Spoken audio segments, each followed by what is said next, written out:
শুভ সকাল প্রিয় বন্ধুরা, হরে কৃষ্ণ, রাধে রাধে। শুভ সকালের শুভেচ্ছা জানিয়ে আজকে আবারও একটি নতুন ভিডিও শুরু করলাম। তো যাই হোক, আশা করছি সবাই ভালো আছো, সুস্থ আছো, আর সবাইকে স্বাগত জানিয়ে আমার চ্যানেলে আবারও একটি নতুন ভিডিও শুরু করছি। তো যাই হোক, আজকে হলো অক্ষয় তৃতীয়া, মানে এটা কিন্তু অক্ষয় তৃতীয়ার দিনের ভিডিও। অক্ষয় তৃতীয়া থেকেই তো শুরু হয়েছিল শ্রীকৃষ্ণের চন্দন যাত্রা। এটা তো তোমরা জানোই, এটা তো আর বলার কিছুই নয়। চন্দন যাত্রা তো অক্ষয় তৃতীয়ার দিন থেকেই শুরু হয়। তো যাই হোক, আজকে থেকেই চন্দন যাত্রার শুভ সূচনা। তো যাই হোক, এবার তোমার স্নান করে শুদ্ধ বস্ত্র পরে ঠাকুর মন্দিরে চলে এসেছি। আর আজকে কিন্তু তোমার গোপাল সোনাদের সকালে আর স্নান করায়নি অ্যাকচুয়ালি, তার কারণ কালকে স্নান করিয়েছিলাম, তো সেই সূত্রে আজকে স্নান করায়নি। যেটা বলতে গেলে চান করিয়ে দেবো, আবার তার মধ্যে ওয়েদারটা একটু ঠান্ডা ঠান্ডা চলছে, তো ওই জন্য আর স্নান করায়ও নি, যেটা সত্যি কথা। মানে ওয়েদারটাও একটু মোটামুটি মানে হালকাই আছে, মানে ঠান্ডা ঠান্ডা, অত্যাধিক গরমটা নেই, তো সেই সূত্রে আর মানে আজকে স্নানটা করায়নি। যাই হোক, তো চলে এসেছি ঠাকুর মন্দিরে, আর সব সাজিয়ে গুছিয়ে নিয়ে বসে পড়েছি। আর সাজিয়ে গুছিয়ে নিয়ে বসতে মানে সব কিছু সাজিয়ে গুছিয়ে নিয়ে বসতে আমার প্রায় 1 ঘন্টা মতো লেগে যায়। ঘড়ি মেপে চললে প্রায় 1 ঘন্টা তো লেগেই যায়। যাই হোক, এবার আমি সরাসরি পুজোয় চলে যাচ্ছি বন্ধুরা। তো পুজো শুরু করব। সবার আগে নিজেকে আচমন করে নিচ্ছি, 3 বার মাথায় ছিটিয়ে নিলাম, আর 3 বার ছিটিয়ে বলছি নম বিষ্ণু নম বিষ্ণু নম বিষ্ণু।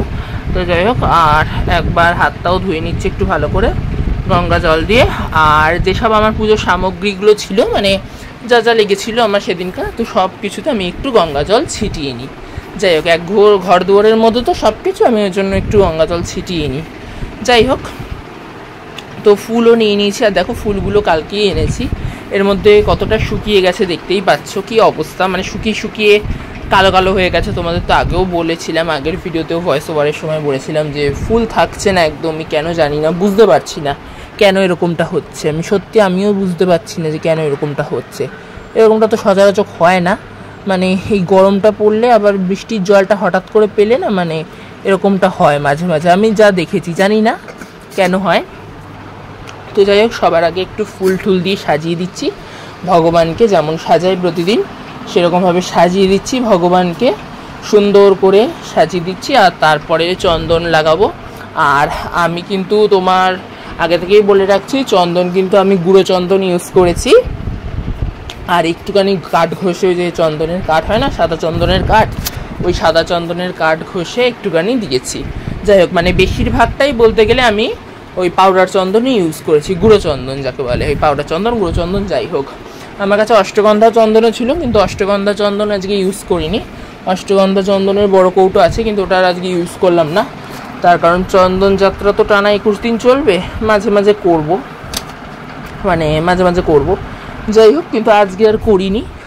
যাই হোক, আজকে এমনি সাদা চন্দনের গুঁড়ো ইউজ করেছি, আর একটুখানি বেটে নিয়ে করেছি। যাই হোক, তার কারণ বাটতে তো সময় লাগে, আর অতটা চন্দন হয়েও ওঠে না বেটে, মানে আর পারাও যায় না বেটে, মানে চন্দন বেটে ইউজ করতে।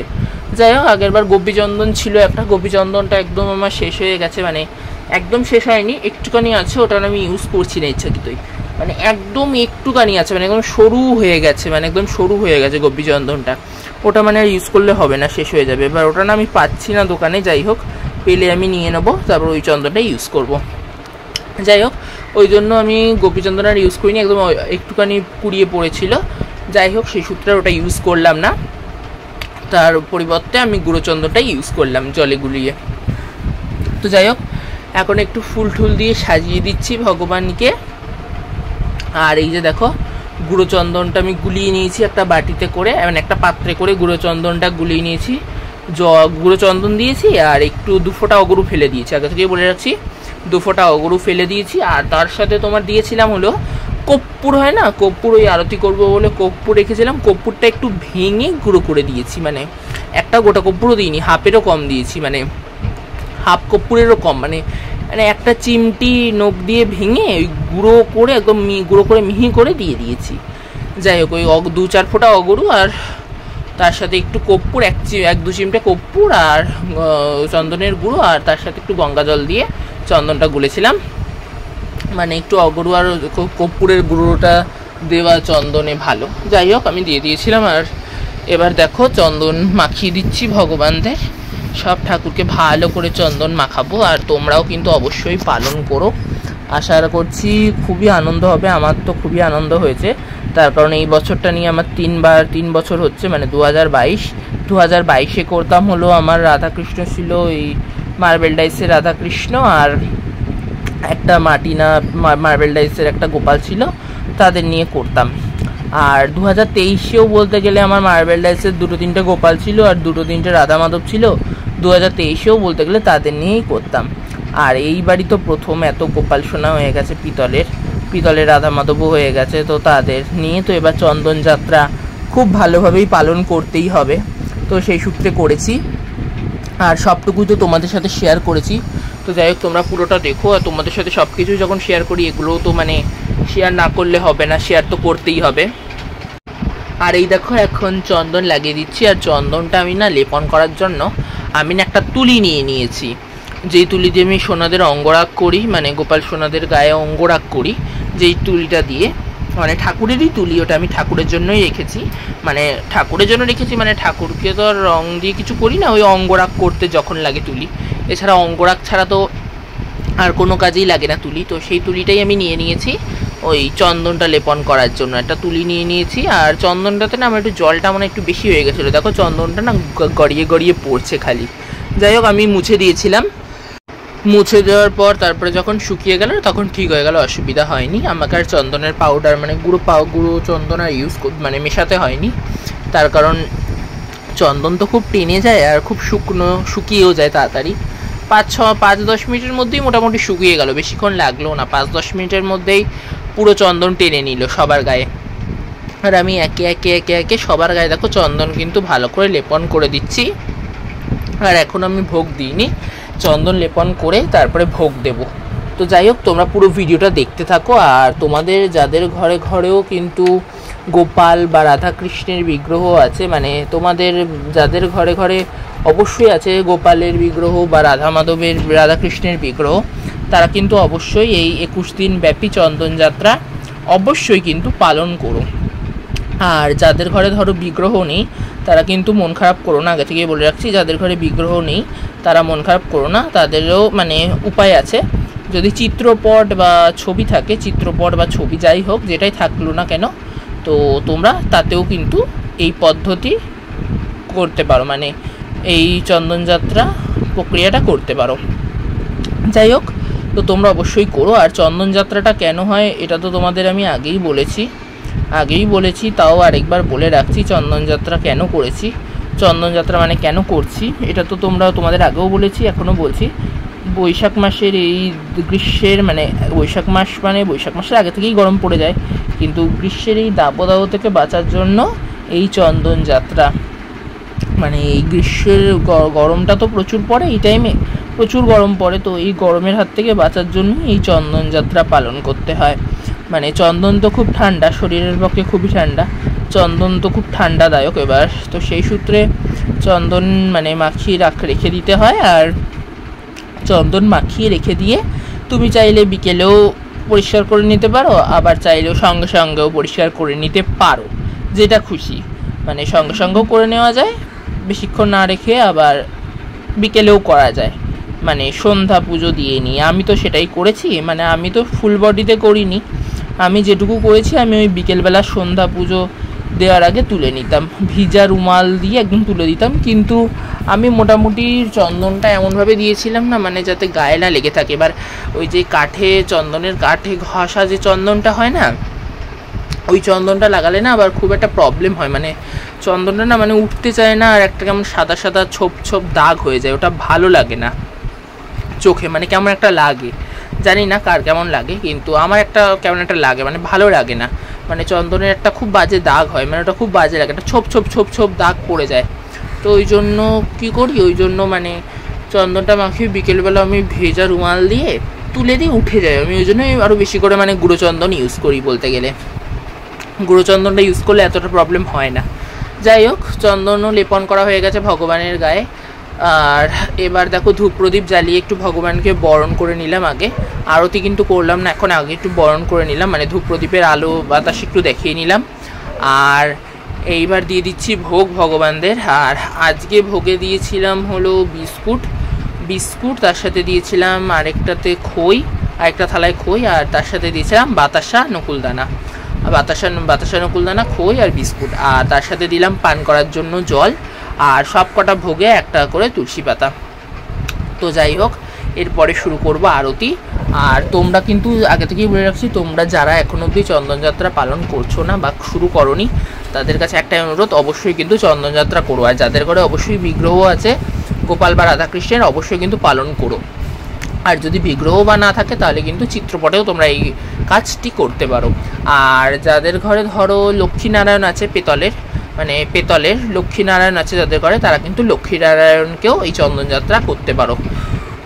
যাই হোক, অবশ্যই পালন করো। আর চন্দনের সাথে একটু গুঁড়ো চন্দন বা গোপী চন্দন বা কাঠ দিয়ে ঘষা চন্দন, যে চন্দনই ইউজ করো না কেন, চন্দনের সাথে কিন্তু একটু বা অষ্টগন্ধা চন্দন যদি ইউজ করো, যে কোনো চন্দনের সাথে একটু কিন্তু অগরু আর কর্পূর একদম অল্প একটু করে একটু মিশিয়ে নিয়ে তারপরে তোমরা লেপন করো। যাই হোক, আর কর্পূর তো খুবই ভালো সব কিছুতেই, তার কারণ কর্পূরের নেগেটিভিটি কাটে। কর্পূরের আরতি তো করা খুবই ভালো, তার কারণ আমি সপ্তাহে একদিন হলেও আমি করি, প্রতি সপ্তাহে আমি একদিন হলে কর্পূরের আরতি তো আমি অবশ্যই করার চেষ্টা করি। যাই হোক, আজকেও করবো কর্পূরের আরতি। আজ আর ধুনো কিছু দেবো না, আজ এমনি তেলের প্রদীপ, খাঁটি সর্ষের তেলের প্রদীপ জ্বালিয়েছি, ঘি দিয়েও জ্বালাইনি। সত্যি বলতে ঘি দিয়েও আমি প্রদীপটা জ্বালাইনি, এমনি সর্ষের তেলের প্রদীপ আর ধূপকাঠি আর কর্পূর দিয়ে আমি মোটামুটি আজকের আরতি করেছি। তো যাই হোক বন্ধুরা, তোমাদের সাথে বাকি ভিডিওটা শেয়ার করছি, তো তোমরা দেখতে থাকো। আর তারপরে বিকেলবেলা যাবো আবার মন্দির। আর দুপুরবেলাও বেরোনো ছিল, দুপুরবেলা রেজাল্ট আনতে যাওয়ার ছিল, অক্ষয় তৃতীয়ার দিন আমাদের দুপুরে রেজাল্ট বিতরণ করেছে, তো সেই সূত্রে দুপুরে রেজাল্ট আনতে গেছিলাম। আর তারপরে বাড়ি এসে সন্ধ্যা দিয়ে নিয়ে ঠাকুরকে সন্ধ্যা পুজো টুজো সব কিছু দিয়ে নিয়ে ঠাকুরকে শয়ন দিয়ে মন্দির বন্ধ করে, শয়ন দিয়ে মন্দির বন্ধ করে সব কাজ করে তারপরে গেছিলাম একটু মন্দিরে, আমাদের ওই রাধাকৃষ্ণ মন্দিরে, যেই মন্দিরের ভিডিও আমি আগেও শেয়ার করেছি তোমাদের সাথে, ওই মন্দিরের ভিডিও। তো সেই মন্দিরে একটু গেছিলাম, তার কারণ এখন চন্দনযাত্রার প্রথম দিনটা না আমি ভেবেই রেখেছিলাম যে ওই মন্দিরে একটু সময় করে আমি অবশ্যই যাব। যাই হোক, একটু লেট হয়ে গেছিলাম, কিন্তু তাও আমি গেছিলাম, লেট হয়ে গেছিলো আমার সব কিছু কাজ সারতে সেরে উঠতে আমার একটু লেট হয়ে গেছিলো। যাই হোক, তাও আমি গেছিলাম। আর সেই ভিডিওটাও আমি এর সাথেই অ্যাটাচ করে দিয়েছি, সেটা তোমরা দেখতে পাবে। তো যাই হোক, এটা তোমরা এই ভিডিওটার সাথেই দেখতে পাবে, আলাদা করে আর এটার জন্য ভিডিও আসবে না। তো যাই হোক, তোমরা বাকি ভিডিওটা দেখতে থাকো স্কিপ না করে। তো আশা করছি তোমাদের ভালো লাগবে। আর এখন আরতি হচ্ছে, তো যাই হোক, তোমরা এখন আরতি দর্শন করো ভগবানের। আর অবশ্যই কিন্তু সবাই কমেন্টে হরে কৃষ্ণ রাধে রাধে লিখে দিও। আর যদি কেউ নতুন হয়ে থাকো আমার চ্যানেলে, অবশ্যই চ্যানেলটিকে সাবস্ক্রাইব করে আমার বন্ধু হয়ে যাও। তো যাই হোক, তোমরা বাকি ভিডিওটা দেখতে থাকো। এখন আরতি হবে, তো তোমরা দর্শন করো।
তো যাই হোক, ধূপকাঠি, তেলের প্রদীপ, জলশঙ্খ, কর্পূর আর চামর দিয়ে আমাদের আরতি সম্পন্ন হলো। আর আজকের পুজো প্রায় এখানেই শেষ হলো। আর তোমাদের সাথে গোপাল সেবার ভিডিওটা আমি শেয়ার করলাম পুরোটাই, মানে অক্ষয় তৃতীয় দিন কিভাবে আমি সোনাদের সেবা দিলাম। আর চন্দনযাত্রার প্রথম দিন, মানে অক্ষয় তৃতীয়ার দিন থেকে তো চন্দনযাত্রা শুরু হলো, তাহলে আজকে হলো অক্ষয় তৃতীয়ার প্রথম দিন। তো অক্ষয় তৃতীয়ার প্রথম দিনটা গোপাল সোনাদের কী করে সেবা দিলাম, আর অক্ষয় তৃতীয়ার দিন থেকে যে চন্দনযাত্রা শুরু হয়, অক্ষয় তৃতীয়ার দিনটা কেমনভাবে সেবা দিলাম, আর তার সাথে চন্দনযাত্রার প্রথম দিনটা কিভাবে গোপাল সোনাদের সেবা দিলাম, কিভাবে কাটালাম, সেটাও আমি পুরোপুরি বিস্তারিতভাবে তোমাদের সাথে শেয়ার করলাম। তো যাই হোক, তোমাদের গোপাল সেবার ভিডিওটা কেমন লাগলো অবশ্যই কিন্তু কমেন্ট করে জানিও। আর আগের ভিডিওগুলো যারা দেখোনি তাদের উদ্দেশ্যে আমি পারলে লিঙ্ক দিয়ে রাখবো, তোমরা দেখে নিও। আর ফেসবুক, ইনস্টাগ্রামে যারা এখনও অবধি জয়েন হওনি বা জয়েন হতে পারোনি তাদের উদ্দেশ্যেও আমি লিঙ্ক দিয়ে দেবো, তো তোমরা পারলে জয়েন হয়ে যাও। তার কারণ ওখানে আমি অনেক ছবি, ভিডিও, লাইভ, রিলস সবই করি, আর লাইভও হয়েছিল একদিন, তো সেগুলো তোমরা দেখতে পারো। তো যাই হোক, সেগুলো দেখতে হলে তোমাদের ফেসবুক, ইনস্টাগ্রামগুলো ভিজিট করতে হবে, আইডিগুলো। তো যাই, ফেসবুক, ইনস্টাগ্রামের আইডিগুলো ভিজিট করতে হবে। তো যাই হোক, তোমরা দেখো, পারলে আমি লিঙ্ক দিয়ে দেবো। তো দেখো, সন্ধ্যাবেলা সন্ধ্যা দিয়ে নিয়ে, সন্ধ্যা পুজো দিয়ে নিয়ে, ঠাকুরকে শয়ন দিয়ে সব কিছু কাজ সেরে নিয়ে তারপরে চলে এসেছি মন্দিরে, মানে রাধাকৃষ্ণ মন্দিরে। সব কিছু সেরে ঠেরে নিয়ে তারপরে মন্দিরে এসেছি। আর এই দেখো কি সুন্দর দর্শন করছি, আর খুব সুন্দর সাজিয়েছিল। বোট ফেস্টিভ্যালও হয়েছিল এই মন্দিরে। বোট ফেস্টিভ্যালটা হয়ে গেছিলো, আমি আর দেখতে পারিনি। বোট ফেস্টিভ্যাল অনেকক্ষণ আগেই হয়ে গেছিলো, প্রায় 1-2 ঘন্টা আগে তো হয়ে গেছিলোই। আমি প্রায় 8টার পর গেছিলাম। যাই হোক, আমার একটু সময় লেগেছিলো। আর তারপরে সেদিনকে আমার অনেকগুলো জিনিস আসার ছিল অনলাইনে, মানে 2-3টে জিনিস একসাথে আসার কথা ছিল, তো সেই সূত্রে আমি আরও দেরি হয়ে গেছে। 7টা, 7:30টার মধ্যে বেরোতাম, তো 7টা, 7:30টার মধ্যে আরোই বেরোতে পারিনি, প্রায় 8টাই বেজে গেছিলো বেরোতে। ওই আমার অর্ডারগুলো এলো, ডেলিভারি দিল অর্ডারগুলো, তো সেই সূত্রে অনেকটা দেরি হয়ে গেল। যাই হোক, আর কি করব, ঠাকুরকে তাও আমি চন্দনযাত্রার প্রথম দিন এসে একটু দেখা করে গেলাম। আর এই চন্দনযাত্রার কদিন তো খুবই ভালো, নানান মন্দিরে একটু ঘোরা খুবই ভালো, মন্দিরে ঠাকুরের দর্শন করা তো আরও সুন্দর। আর এখানকার যে রাধা গোবিন্দ মন্দিরটা, এটা তো সত্যি তোমাদের তো আগেও শেয়ার করেছি, দেখার মতো জিনিস, এত অপূর্ব বলার মতো নয় সত্যি। এখান থেকে আসলে আর উঠতে ইচ্ছা করে না, এটা তো আমি তোমাদের আগেও বলেছি, আগেও দেখিয়েছি। যাই হোক, খুব সুন্দর মন্দিরটা, অপূর্ব। আর বোট ফেস্টিভ্যালও হয়েছিল, আর এখানেও চন্দন ঠন্দন ভগবানের গা থেকে সব তুলে দেওয়া হয়েছিল। যাই হোক, তার কারণ প্রায় রাত্রির 8টা বেজে গেছিলো ঘড়ির কাঁটায়। আর রাত্রির 9টায় এই মন্দিরটা বন্ধ হয়ে যায়, যতদূর সম্ভবত রাত্রির 9টায় বন্ধ হয়ে যায়। আর আমি প্রায় 8টার মধ্যেই চলে এসেছিলাম। যাই হোক, ঠাকুরের দর্শন করে চলে গেলাম। তারপরে আমার আবার একটু টুকটাক কেনাকাটা ছিল, কেনাকাটা করে নিয়ে, তার কারণ সেদিনকে আমি আর বেশিক্ষণ দাঁড়াতেও পারিনি মন্দিরে, ওই একটু এসে দাঁড়িয়ে প্রণাম করলাম। আর একটু এসে দাঁড়িয়ে প্রণাম করে নিয়ে, আর তার মধ্যে আমার একটু একটা আলাদা দরকারও ছিল, সেই সূত্রে আরও মন্দিরে আসা, একটা কারণের জন্য আরও বিশেষত আসা মন্দিরে। যাই হোক, তো সেগুলো করে নিয়েছিলাম। আর করে নিয়ে মন্দিরে আর বেশিক্ষণ বসতে পারিনি, বসে একটু বসে সময় কাটাতে পারিনি। যাই হোক, আবার পরে কোনো একদিন যাব। বসে সময় কাটাতে পারিনি, তার কারণ হলো আমার আবার সেদিনকে একটু টুকটাক কেনাকাটা ছিল, তো সেগুলো করে নিয়ে তারপরে বাড়ি চলে গেছিলাম। তো তোমাদের সাথে তো পুরোটাই শেয়ার করলাম। আর এইদিকে আগে একটু রাধা গোবিন্দ জিউকে দর্শন করিয়ে নিলাম। আর এই যে এটা হলো আরেকজনের বাড়ির, যিনি ওনার এই মন্দিরের, মনে হয়, আমি যতদূর সম্ভবত পুরোপুরি জানি না, এই মন্দিরের যিনি ওনার, তার বাড়িরই এই রাধা মাধবটা নিচে বসানো, এই যে কালো পরে, কালো আর পেতলের রাধিকা, তো এটা হলো তার বাড়ির। এটা মাঝে মাঝে মন্দিরে আসে ভিজিট করতে, ঘুরতে আসে। যাই হোক, আর খুব সুন্দর করে সাজাচ্ছিল এখানে পদ্ম ঠদ্ম দিয়ে, খুব সুন্দর করে দেখো পদ্ম ফুল দিয়ে সাজাচ্ছিল, শ্বেত পদ্ম, লাল পদ্ম দিয়ে খুব সুন্দর করে সাজাচ্ছিল, তাই আমি একটু শেয়ার করে নিলাম। আর আগেই রাধা গোবিন্দ মন্দিরটা তোমাদের সাথে শেয়ার করলাম, তারপরে শিব মন্দিরটা শেয়ার করব, শিব ঠাকুরকেও একটু দেখাবো। আগে মন্দিরে ঢুকতে গেলে তোমার শিব ঠাকুরকেই আগে দর্শন করতে হতো, আগে ঢোকার মুখেই একদম শিব মন্দিরটা, তো আগে শিব ঠাকুরকেই দর্শন করেছি, শিব মন্দিরের শিব ঠাকুরকেই দর্শন করেছি। কিন্তু তখন আর আমি ক্যামেরাটা অন করিনি, বেরোনোর সময় ক্যামেরাটা অন করে একটু দেখিয়ে দিলাম। তো যাই হোক বন্ধুরা, আজকের ভিডিওটা তোমাদের সাথে এতটাই। ভিডিওটি ভালো লাগলে লাইক এবং শেয়ার করে দেওয়ার জন্য অনুরোধ করছি। যারা আমার পুরনো বন্ধু তারা এইভাবে আমার পাশে থেকো এবং সাথে থেকো। যারা আমার নতুন বন্ধু প্লিজ চ্যানেলটিকে সাবস্ক্রাইব করে আমার বন্ধু হয়ে আমার পাশে থাকার চেষ্টা করো। আর অবশ্যই জানিও আমার আজকের ভিডিওটি তোমাদের কেমন লাগলো। আর চন্দনযাত্রা কি কেমন হয় পালন করছো অবশ্যই কিন্তু আমাকে কমেন্ট করে জানিও। আর এটা তো সবে চন্দনযাত্রার প্রথম দিনের ভিডিও গেল, মানে চন্দনযাত্রার প্রথম দিনটা আমি কীভাবে কাটালাম সেটা শেয়ার করলাম। চন্দনযাত্রা তো এখনও টানা 20 দিন চলবে, মানে আজকে একটা দিন হয়ে গেল, তাহলে পরে রইল 20 দিন, তার কারণ 21 দিন চলে। তো সেই সূত্রে আরও 20 দিনের ভিডিও তো আমি প্রতিটা ভিডিও শেয়ার করব, তার কারণ আমি আগেরবারও শেয়ার করেছিলাম পুরোটাই। আগেরবারে আমার কাছে তো পেতলের গোপাল ছিল না, আগেরবারে সব মার্বেল ডাইস, প্যারাডাইস, মাটির গোপাল এরাই ছিল, মাটি, প্যারাডাইস, পাথর এরাই ছিল। যাই হোক সেগুলো নিয়েই শেয়ার করেছি। আর এবার তো অনেক পিতলের গোপাল, রাধাকৃষ্ণ সবাই আছে, সবাইকে নিয়েই শেয়ার করব, সবটুকুই শেয়ার করব। বাকি ভিডিওগুলো খুব শিগগিরই আসছে। তো যাই হোক তোমরা ভালো থেকো, আবার দেখা হবে নতুন ভিডিও নিয়ে। রাধে রাধে, হরে কৃষ্ণ, টাটা।